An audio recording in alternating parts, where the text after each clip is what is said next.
Hi, this is Mark Morehouse from the Cedar Rapids Gazette. This Iowa and Miami of Ohio week, the first week of college football season. My colleague Jeremiah Davis, new on the beat. Welcome. Thank you. That's Kinnick Stadium over there. Oh, really? There it is. Miami of Ohio, Iowa. We're going to do a 3 and out every week. This is our first 3 and out. You'll probably hear a little stuttering. We're newspaper guys, print guys, but we'll give it a shot here.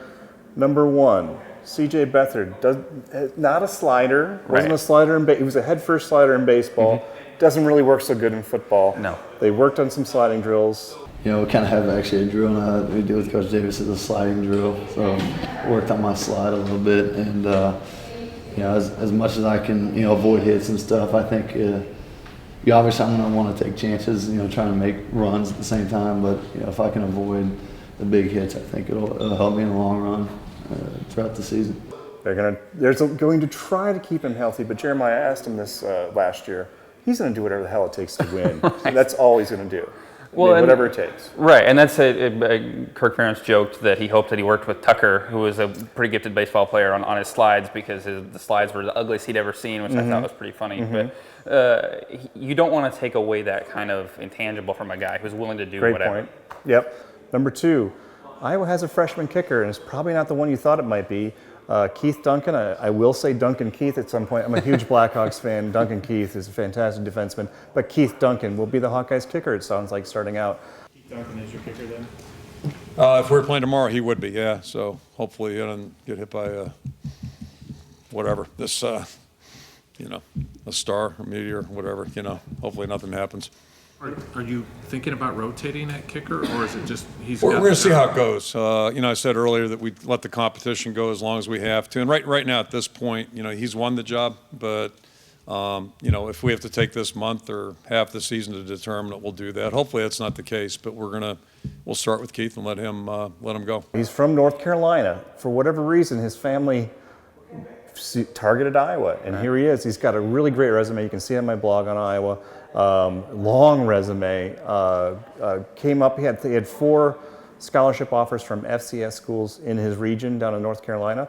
We're all learning about him. Right. Jeremiah, I would ask you a question about him, but you don't know. Yeah, well, it's hard. On the top of the fact that I'm new, he's new. You know, we're both coming at the same time, and we're all new. Right, and it's impressive that he's been able to move in as quickly as he has, you know, and impress his coaches the way he has. Not like, you know, there's no history at this program with kickers. Number 3, a lot of freshmen are going to play, it sounds like. A lot of freshmen. 8 true freshmen on your depth chart. Is that new Kirk or just a good recruiting class or what? Yeah, I think, you know, it's kind of a mix. It starts with, you know, as we said back in January, we lose 21 really good players, really good team guys, our seniors.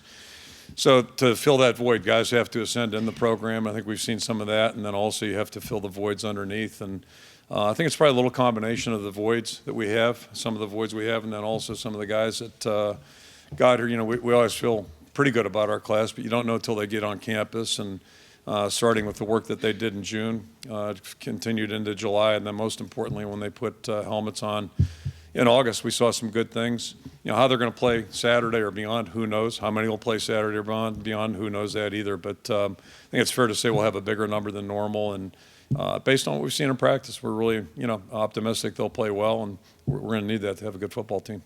Your impressions, quickly. Well, it's surprising. I mean, that's not typically a Kirk Ferentz thing, well, right? it goes back and forth. If they've got the guys they feel like, last year 4 played. This year it sounds like as many as 10 could. Well, and that's impressive that they've been able to move into a role like that and impress their coaches physically on the field and more so mentally, that they're picking it up quickly. You know, a lot of these guys weren't here in the spring, you know, so to be able to get on the field right away shows exactly what kind of talent they have. Freshman quarterback Nathan Stanley might be the backup quarterback. I think that depends on whether or not CJB slides and keeps his helmet on. I think his helmet gets knocked off one play. You're talking probably Tyler Wiegers goes in. If it's a week, 2 weeks, something like that, and a sprained ankle, maybe you see Nathan Stanley, which is a huge deal. Freshman running backs, Ferentz is still figuring that out. It looks like Toxa Kinnabradi's got a shot there. Tight end is one position that Coach Ferentz said is still kind of a place where he's kind of searching for a guy. Could see some Noah Font, could see some TJ Hawkinson, both true freshmen. So that wraps it up for us. I hope you enjoy this. Kinnick Stadium's right over there. Everyone will be there Saturday.